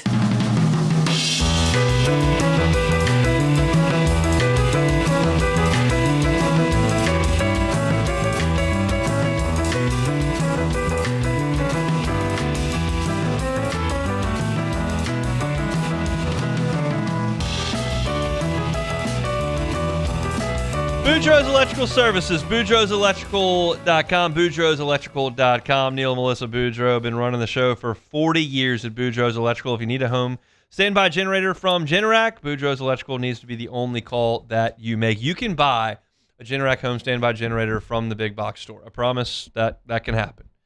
But then what happens once it's installed? Do you hear from them? Does anyone monitor that? Do you know who to call if you've got an equipment issue? Well, if you go with Boudreaux's Electrical, you go with the local option. So the local team comes out to give you your quote. The local team comes out to do the installation. And the local team monitors that generator 24/7. So they'll know if you've got a mechanical issue before you do. Then come out and handle it. So that when you need your Generac home standby generator to spring into action, whether it's that afternoon thunderstorm or that hurricane that comes through, your house is powered by that Generac home standby generator from the folks at Boudreaux's Electrical Services. I've been there. I've been the house without the generator. And then the power goes out, and the next door neighbor's generator comes on, and you hear that humming, and you know that they've got air conditioning, and they've got television, and they've got their fridge running, and you're sitting there in the dark. That's not good. Call Boudreaux's Electrical Services, 985-397-1562. Again, 985-397-1562, or 225-300-9389. That's Boudreaux's Electrical Services. Okay, I opened things up for a mailbag on LouisianaSports.net today, and as I have the last 3 weeks, I got a question about the basketball roster, which I do appreciate because I like that people know that basketball exists around here, which at times isn't the case. It's understandable. It's just not my preference. I'd like people to know that basketball exists. They ask, how many players do we have? And I'll tell you, you got 4. You have 4 players. You have a 5th commitment, but you got 4. You've got Divine Ugachukwu. You've got Austin Nunez. That's 2. You've got Mo Diabate, comes over from Kentucky. That's your first 3 that you pulled in via the transfer portal. And then you went out and got a commitment from Sky Clark from UCLA, but he's still seeking his 5th year, and that's got to be ruled upon. So that's your backcourt, and then you've got Abdi Bashir on the wing. That's your 5 guys that you have either signed or committed. Ugachukwu, Nunez, Diabate, and Bashir. That 4 is in. And then Clark would be 5. Okay? What we also know is that RJ Lewis is here. He's shown that on his social media. He's working out with LSU in the practice facility. That's public knowledge. But what is not is his eligibility. So Zach Nagy and the team over there at 24/7 is reporting that on August 3rd, Lewis filed an injunction with Baton Rouge Court. And on Monday, the 24th, that preliminary hearing will take place. Now, Lewis, if you don't recall, has been a very, very accomplished college basketball player, okay? You're talking about a guy who started his career at UMass, then he went to St. John's, played for Rick Pitino, and became the Big East Player of the Year. He was the first consensus All-American at St. John's since Ron Artest in 1999. He started 32 games. He averaged 18 points, 7 rebounds, and a steal and a half per game on a really good St. John's team. He's 6'7". He is really, really strong going to the rim. He can shoot the ball from deep. He's a good free throw shooter. He's just an accomplished and very skilled scorer. But he's not overly athletic. He's not explosive. He's not a real NBA prospect, which is why when he forewent his remaining eligibility at St. John's and declared for the NBA draft, you assumed his career was over, but the question was he going to be drafted? He was not. So he signed an undrafted deal, two-way deal, never played in the summer league because he was hurt, never played in the G League. He played in some preseason, and then Boston picked him up. He's been with 2 different organizations, but has never played in the G League or never played in an NBA regular season game. So his case is, I'm still within my 5-year window because I only played in 3, and last year I didn't play. That's 4, and this is my 5th year. So I should be able to come back. You're allowing professional players from Europe to come back. You should let me come back. That's his case. I personally don't think it's a strong case. My opinion on the validity of the case is completely worthless. Completely worthless. But that is my opinion, that's a weak case. You've foregone your college eligibility. You sign with 2 NBA teams. You can go to Europe and play professionally, but not in college. But you could come right back at me and go, well, this is professional basketball. We're paying guys, and he didn't play in the NBA. He's eligible. Semantics. I don't believe he should be eligible. You may. But what matters is whether or not he wins this case. And it was filed, you guessed it, in Baton Rouge Court. So you're going to have a local judge presiding over this. Judge Ronald R. Johnson. Not an LSU grad, but a Baton Rouge native from Baton Rouge High, went to Southern, and has been practicing law for 35 years. I don't pretend to know his history on the bench. I don't pretend to know how he's going to feel about this, but I know how these cases have gone. I know how they went in Oxford, Mississippi, or rural Mississippi. I know how they went in Waco, Texas, and in Lubbock, Texas. I know how this stuff has gone, and it stands to reason that LSU might win this. Now, Charles Bediako won initially, and then it got overturned. It kind of depends on the judge. And I don't have a scouting report on the local judges. I don't know. I do have a scouting report on LSU's basketball coach, who tends to be pretty prepared and pretty capable of putting together a roster. And this guy can play. RJ Lewis can play. If, and this is an if that cannot be realized, but if RJ Lewis had never gone to the NBA, had just left St. John's and come to LSU, he would be preseason first team All-SEC. First team All-SEC. He would probably get some votes for SEC preseason player of the year. That's how good he can be. That's how impactful he is on the offensive end of the floor. But I don't know whether or not he's going to get eligible. It stands to reason LSU thinks they've got a pretty good chance because he's been down here working with the team and not trying to figure things out in Europe or trying to figure things out in some other avenue of professional basketball. This will be one that the nation looks down its nose at LSU at. Not that y'all care, I'm just telling you how it's going to be perceived. You're going to see Jeff Goodman go nuts. You're going to see Field of 68 talk about Slick Rick Stansberry and Will Wade and all that kind of stuff. And that's just part of what this era is going to be. Will Wade's not going to get the benefit of the doubt publicly. People heard him on that wiretap. They saw him lose his job. There was a little bit of image rehab done at McNeese, and then he takes over to NC State, and now all you see is the picture imitating Valvano in the sweatsuit and him leaving right after the tournament and the 1 year and come back, and now he's black sheep again. And this is not going to help. You want to get a transfer in Austin Nunez from UTEP? Have at it. You want Mo Diabate from Kentucky? Great. You want Michael Ruzic from Europe, who's 18 years old, 7-footer, very skilled? Great. You want to go get a guy who's played for 2 NBA teams? I'm using that as a blanket term. He literally hasn't, but has been involved with 2 NBA teams. They're not going to like that. They're not going to like Saliu Niang if he gets eligible. They're not going to like Bryce Dessert if he shows up and sticks around. That's just the nature of it. But you are going to get some sort of progress. I hesitate to say finality, but you're going to get some progress on RJ Lewis on Monday. Now, they may reschedule. They may grant the injunction so he's eligible, but there's an appeal. I don't think finality is the word for Monday, but progress is the word for Monday.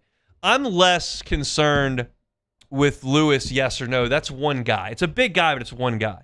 I am more interested in, with LSU basketball, these fifth-year players that appear to be getting injunctions granted all over the place, that got the master one done, that are committing elsewhere. I'm curious to get those guys in. And to this point, you're not seeing a lot of that at LSU, and it surprises me. It does. Lewis was always going to be a coin flip, and I thought it was a less than a 50-50 shot. But there are some people that go, hey, look at Louisiana's history in politics. They'll make sure the right people are talking to the right people, and RJ Lewis will play for LSU. They may be right. I don't know. But we will get some progress on RJ Lewis on Monday. I'm looking for the rest of the roster to shake out. I want point guards and bigs. That's what I want. RJ Lewis is neither. So we'll see. But RJ Lewis, former Big East Player of the Year, will have his hearing, a preliminary hearing, on Monday in a Baton Rouge courtroom. Chugging along here on a Wednesday edition of the Hunt Palmer Show, brought to you by Renaissance Homes and Pools. They're online at builtbyrenaissance.com, builtbyrenaissance.com. We'll take a time out, come back with more. The Hunt Palmer Show. Lifetime Roofing, lifetimeroofingla.com, lifetimeroofingla.com. Want that lifetime workmanship warranty? Well, then you go with Lifetime Roofing because they've got it. All year long, they've been offering a lifetime workmanship warranty that not only backs the workmanship, but also includes the materials that are backed by Certainteed, one of the oldest and most trusted names in building materials. So if you feel like you need a new roof, whether you're trying to resell your house or you're not comfortable with the state of your roof with hurricane season here, contact Lifetime Roofing. Have them go up there, take a look, and see what it will look like. They are happy to help you out with financing, 0% for 18 months. And it's not only roofs. They're also able to do professional installation of gutters, of siding, of windows, all there under one roof. Lifetime Roofing. Online at lifetimeroofingla.com. Bayou Ford has 0% APR with no payments for 90 days and $1,000 down payment assistance on select 2026 Ford models. Plus, the complimentary 7-year powertrain warranty that comes with all new Bayou Automotive vehicles. If you need sales or service, the crew at Bayou Automotive is going to do right by you. People ask why I chose to partner with Parrish. The answer is simple: trust. Whether you're choosing teammates, business partners, or the people working on your home or business, choose a company you know and trust. Visit parrishbuilt.com.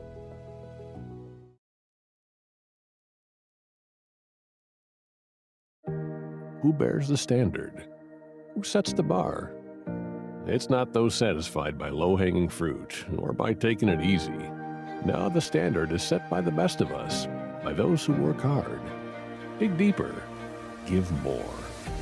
At Sunshine, we're proud to provide John Deere products that work hard for you, the standard bearers. Find the dealer nearest you at sunequip.com.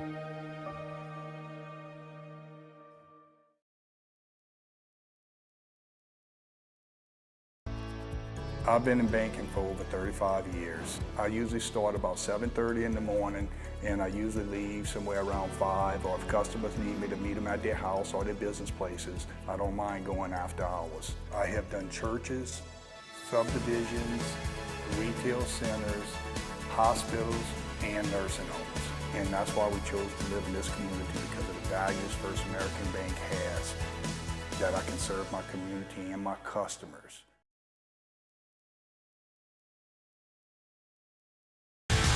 Eagle 98.1, the rock station. Home of the Woody Show in the morning. Scotty Mack with Rock at Work. Michelle Southern with Southern Rock. Home of LSU sports since 1998. And rock for Baton Rouge since 1985. Take us anywhere with the Eagle 98.1 app. To join our VIP fan club, text ROCK to 225-499-9898. Eagle 98.1, the rock station.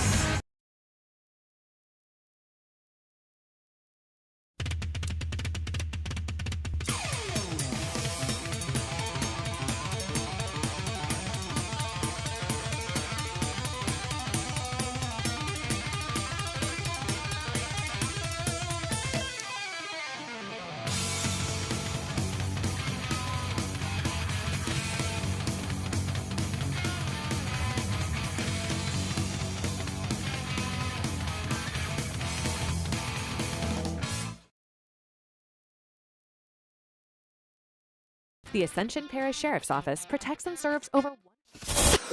This is the Hunt Palmer Show, brought to you by Renaissance Homes and Pools.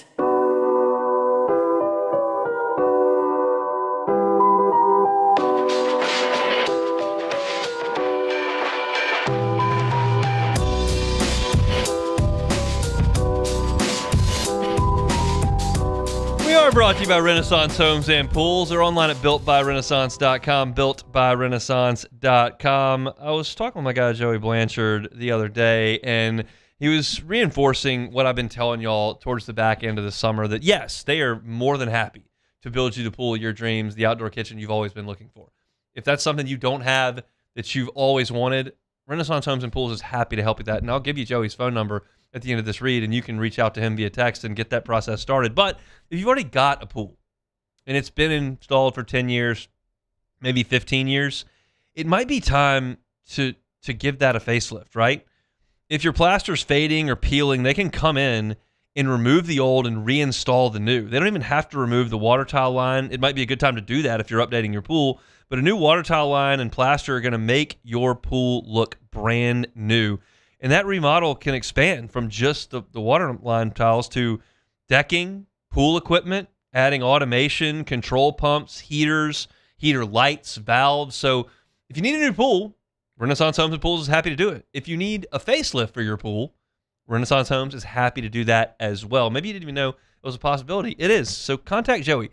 Just send him a text. He's in the 225 area code. He's at 252-7745. It's 252-7745. It's Renaissance Homes and Pools. They're online at builtbyrenaissance.com. All right, our guy Ross Jackson is out in Oxnard, California, and was over the afternoon on Tuesday, and he was taking in the joint practice between the Saints and Cowboys. And it sounds like the headlines came from the fights. They were constant. There's like 8 of them, whatever. I don't care. What I like is the Saints offense. That, between the fights, appeared to be extremely productive. Ross writes in his practice report, as you can read for free in LouisianaSports.net, that Chris Olave was targeted 8 times by Tyler Shuck. He had 8 catches. We like that. We like 8 for 8. 2 of them came for 20 or more yards, and one of them was a slant where he crossed the face of rookie safety Caleb Downs and made a play in the end zone. After that catch, he briefly left, and everybody was worried that he was leaving the field, but he did come back and return to the field. Shuck and Olave are going to have to be really, really good. Obviously, you took a hit with Jalen Polk stepping away. Obviously, Jordan Tyson cannot be counted on this very second, which means a ton of pressure is being put on Chris Olave to be a dude, and everybody knows that's where the ball is going. So for him to be able to go 8 of 8 was fantastic, and that was not Shuck's only strength in numbers for the day. He was 19 of 22 for 2 touchdowns. Noah Fant caught the other score. He did throw a pick, but 19 of 22 for 2 touchdowns is strong work. This is supposed to be a really strong Dallas defense, and I think the work that Chris Olave and Tyler Shuck put in yesterday is huge. We've been a little bit concerned, maybe a little bit questioning the Saints offense early on in camp because the defense has won the majority of the days, in terms of the number of days they won and the majority of each individual day. The Saints defense has just been better. And some of that may be familiarity or the way that Kellen Moore's scripting these plays. You can get the looks you want if you're handling your own practice. You handle a joint practice, you may get some things that you weren't looking for, and maybe you get something that the defense is less familiar with, and all of a sudden you create some throwing lanes, you create some big plays. So great job by Shuck and Olave to be on the same page. And Ross writes, the offensive line did really well in the run game. Kendre Miller and Devin Neal were back out there. Shuck was only sacked twice throughout the day. I didn't get a play count, but it appears it was a sizable amount.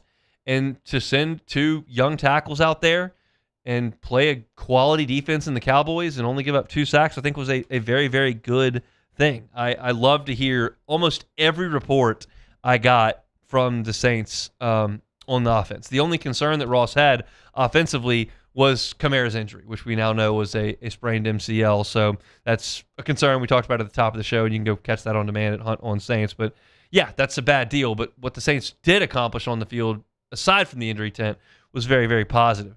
He mentioned the biggest defensive win that the Saints had was in the red zone. Dak Prescott was good, 20 of 25 when penalties weren't involved, and 7 of 8 inside the 20, but the Saints defense did not allow them much room to operate in the end zone. George Pickens caught a touchdown, but that would have been wiped out due to an eligible man downfield. And then hit Ryan Flournoy for a touchdown, but those were the only 2 scoring plays the Cowboys combined on. They did not find the end zone the rest of the period while working on red zone. That's awesome because apparently, and look, I'm not there, I'm just reading what Ross gives you and reacting to it as we see it. Apparently, Jacksonville really beat the Saints up in that red zone period. Trevor Lawrence got cooking. He was finding some guys open. They were finding some holes, and Jacksonville really punched some holes in that Saints defense in the red zone. The Saints punched back on Tuesday against the Cowboys, and that's a really good thing. It would stand to reason they got in the film room, worked on some things, and just executed better. I'm not trying to talk about the Saints' red zone defense for 17 games in the season based on just a couple of practices, but I do like the fact that it got better one practice to another. That's for sure. It sounds like Dallas was rolling early, and that can make you roll your eyes a little bit if you saw Trevor Lawrence get really going with Jacksonville, and then Dallas got cooking, which they did early. But then the Saints stepped up. Julian Blackmon had an interception. That was kind of the turning point in the practice. And then you saw pass breakups from Jordan Howden at safety, Kool-Aid McKinstry on the perimeter, Martin Emerson Jr. on the perimeter, Dallas Beenum, all had pass breakups. Last one came from Beenum on a fade. So that was really good stuff. Of course, you're looking at the injury report. Jordan Tyson, Mason Tipton, Rajon Wright, Chris Rumph not there. Devon Vele got a rest day. Christian Miller got a rest day. Devon Godshaw got a rest day. So still some concerns on the injury front, but I think that overall, from what I read, this report was a real positive. We'll see what it looks like against the Rams, and we'll see what it looks like against the Rams when the lights come on, and then they'll come back to Metairie and maybe rest a little bit and then ramp up for the season. But I think I needed some positivity on the Saints offense after that first 2 weeks of camp. No one was panicking. If you were, you're way overreacting to late July at that point. But I needed to see some positive production from the Saints offense after a really clunky start. That was across the board. We've talked to Sharif Ishak. We've talked to Luke Johnson. We've talked to Ross Jackson. We've talked to Kat Terrell. We've talked to Sean Fazan. Everybody we talked to has said the Saints offense got off to a very slow start in this camp. But to see him go out there against Jacksonville, make some plays, and then to really apparently control the action from an offensive perspective against this Dallas defense, that's a really good thing. These joint practices are always going to be a little bit more impactful with the 53-man eventual roster than the preseason games where you got a bunch of guys out there that are going to get cut. You got Shuck out there with the ones, and he's facing the ones. So that's a good thing that the Saints were able to find some rhythm, churn through some yards, make plays in the red zone, get the ball in the end zone, handle things with the run, handle things with the pass. Olave handling the lion's share of the reps. That's all very, very good. So now the competition ratchets up here because you got maybe the best team in the NFL the rest of your week. Maybe the best roster in the NFL. Now, how much you see of that roster, we'll just have to talk to Luke tomorrow and see kind of what the deal is because I don't know how the Rams handle things. But this has been a couple steps in the right direction for the Saints, and I think just kind of fuel to that August optimism that you always want. You always want to feel good in August, and it was hard to feel good reading Saints offensive practice reports in the first 2 weeks. But after those two, feel a lot better. We like that. So keep an eye on the Saints. You can catch my Saints content at Hunt on Saints. That's Hunt on Saints. And Ross Jackson is out in California for us. Got a big piece up on the Saints practice report from yesterday, as well as 3 standouts that he had in his report today, this morning. And that's all for free. Go to LouisianaSports.net, hit the Teams tab, hit Saints. You get all our Saints coverage right there. If you want mine, Hunt on Saints, wherever you find your podcast. Renaissance Homes and Pools brings you our Wednesday shows. We'll come back and close things out next.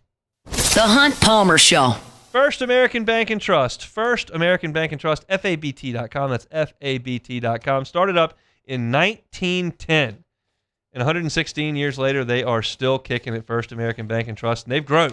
Continue to grow to 25 locations throughout Southeast Louisiana. So if you're in St. Tammany or Tangipahoa up I-12 or in St. James, St. John down the bayou or down here in Baton Rouge, Dutchtown, or over in Metairie, you got a First American Bank and Trust near you. Commercial loans, First American Bank and Trust. Personal loans, First American Bank and Trust. You make a phone call to First American Bank and Trust, you get somebody in Southeast Louisiana. Not a call center, someone here. When you apply for a loan, that decision is made here. Not somewhere nationally or internationally. It's made right here. It's First American Bank and Trust, online at FABT.com.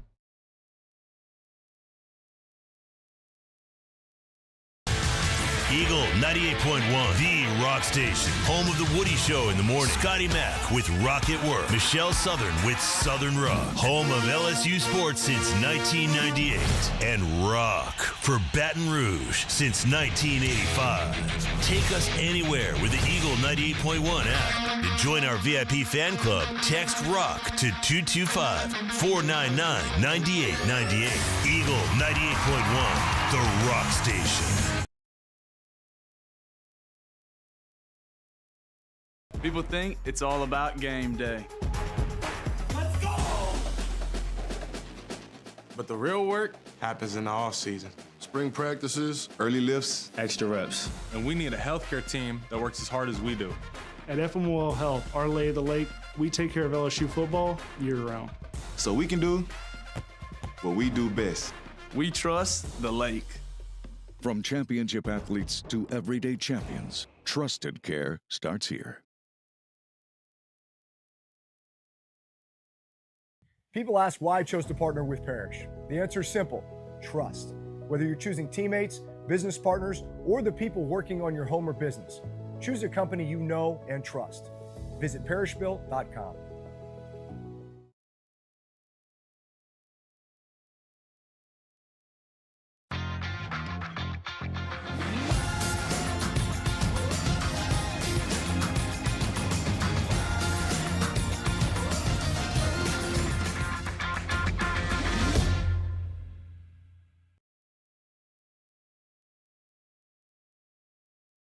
My name is Mike Krumholt, and I've been with First American Bank for 4 years.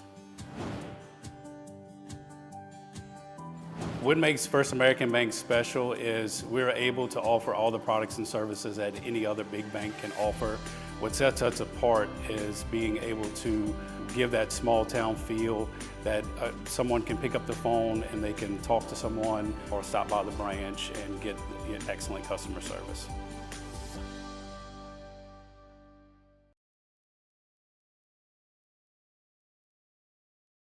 Men, age is just a number. Don't let it dictate how you feel. Goodwood Men's Sexual Wellness has anti-aging services that can help you look and feel your best. Visit yourgoodwood.com and discover a renewed sense of vitality.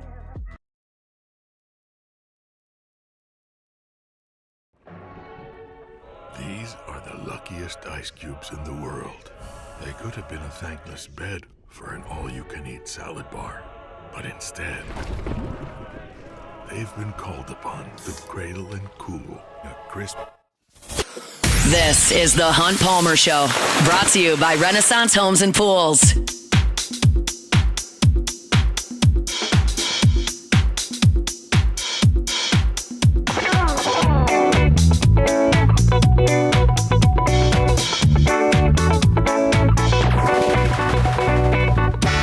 Renaissance Homes and Pools, online at builtbyrenaissance.com. That's builtbyrenaissance.com. Have a busy show tomorrow. Luke Johnson will join us from California.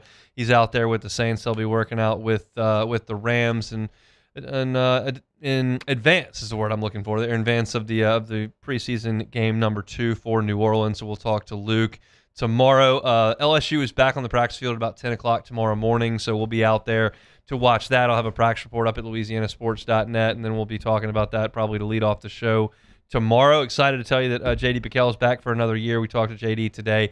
He'll be back on Wednesdays starting next week. Starting next week, I'm going to get the full football rotation in. We're 2 weeks out there, so we'll get Denton Day on Mondays. We'll get J.D. Piquel to come on Wednesdays. May take a trip over to Clemson, South Carolina next week to get a look from the other side of that ball game, and we'll get things rolling from a football perspective. We're not quite there from a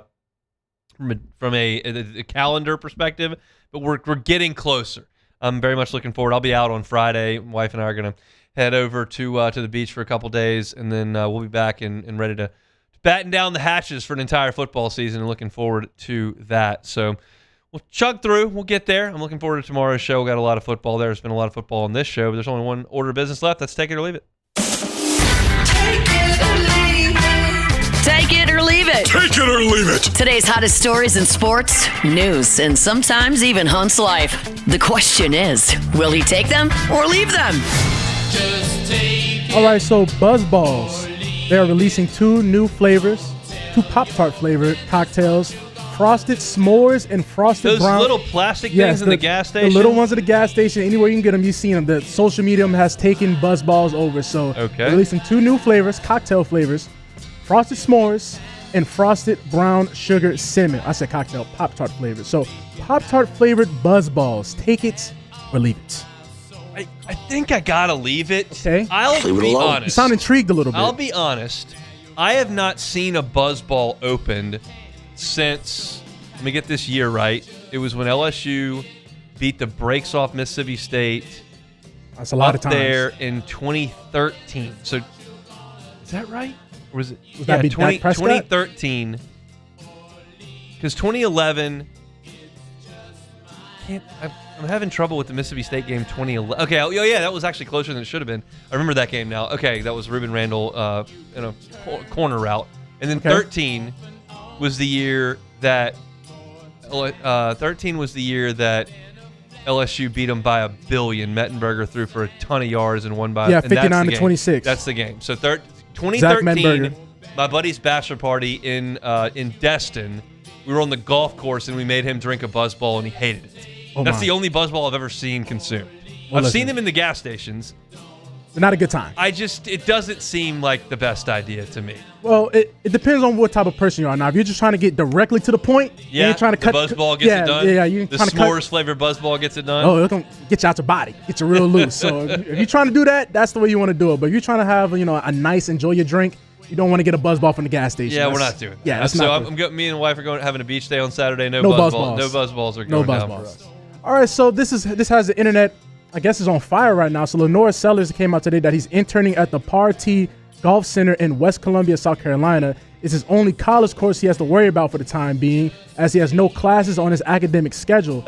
Sellers is majoring in sports and entertainment management, and he's on his way to graduate in December. So people making a big deal about QB1 not having any college classes. Take it or leave it. It's just unbelievable. We have abandoned every principle there. And I'm not here to tell you that it's like something egregious. It just, everything that we were attempting to do 50 years ago is over. It's over. At least Burrow was taking some online courses, ballroom dancing or something. I mean, that's no classes is impressive. No classes. So we want to leave that, or we're gonna take it? We're gonna take it. We're gonna take it. Classes stink. I'll take it. We ain't here to come play school. Cardell Jones can be thrilled. Yeah. Just intern at he's at a golf course. Golf I'm course, sure man. that's really tough. Real tough, Unbelievable. Just, you got to find a way during the week to just let off some steam. Just go to your internship at the golf course and then go play quarterback for the South Carolina Gamecocks. So one of Chris Marler's on top of that right now. Mm-hmm. So Alabama and the University of Tennessee are bringing back an old tradition this season as they face off on the third Saturday of October. The teams have agreed to wear their traditional home uniforms in both matchups. Alabama will wear crimson when traveling to Knoxville on October 17th. And Tennessee will wear orange next year when they go to Tuscaloosa. So this game at Neyland, this will be the first time since 1970 that Alabama and Tennessee will both be wearing their home uniforms. So bringing back a uniform tradition, take it or leave it. I'm going to leave it. Ooh. Now look, Leave it alone. I appreciate both of their home uniforms. Yes. I think Alabama looks fantastic. I don't like Tennessee's color, but the Power T is good. It's all good. It's not that they're wearing those uniforms. They're good-looking uniforms.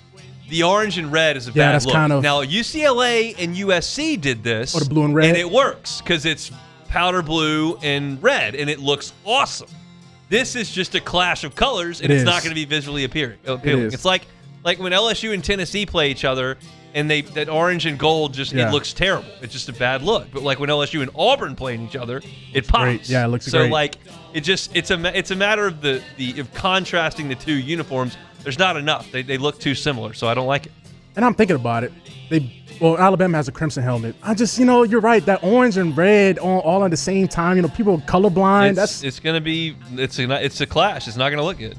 And to end this off, I just can't believe since this is the first time they're doing it since 1970. My dad was born in 1970, so when I see that is a long time. I'm about to say that is a long time from now that to bring this type of. I would have thought that this type of tradition would have been in rotation. I appreciate going back to tradition. I love that. These colors don't work. Yeah, orange and red, and crimson, whatever you want to call it. So that's it for Take It or Leave It. That's it for Take It or Leave It. Once again last night, I couldn't watch the end of the Cubs game. I was watching it. Bregman, big swing, ties the game in the 8th. I'm fired up. Yeah. I go back to get my clothes ready for the morning because I wake up before everybody and I don't want to be shuffling through drawers and stuff. So I get it ready, put it out. I come back in, rain delay. What's a rain delay at 10 o'clock at night? I can't wait that out. It's over. So I had to go to bed. Yeah. And then roll over at 3:05 a.m. Check the score. Bregman walk-off hit. I already know. It. I mean, I was nervous about checking it, but Bregman gets a walk-off base hit. We like that. That's back-to-back walk-offs against the Sox, and now we're trying to do some more things here against the White Sox, trailing by 1 in the 6th. We're trying to get to 3rd here. Oh, my God. What happened? It's bad. We just got thrown out at third base. I would say potentially the most feet a player has been thrown out by on the bases in MLB history. Was that bad? The third baseman caught the ball, and the Cubs runner was 15 feet from third base. I can't even tell who that was running, but it was. I'm watching my phone here. I will tell you that the throw from right field was from Braden Montgomery, former Texas A&M stud who pitched at Stanford. LSU was trying to get him out of the transfer portal, but he used to throw like 96.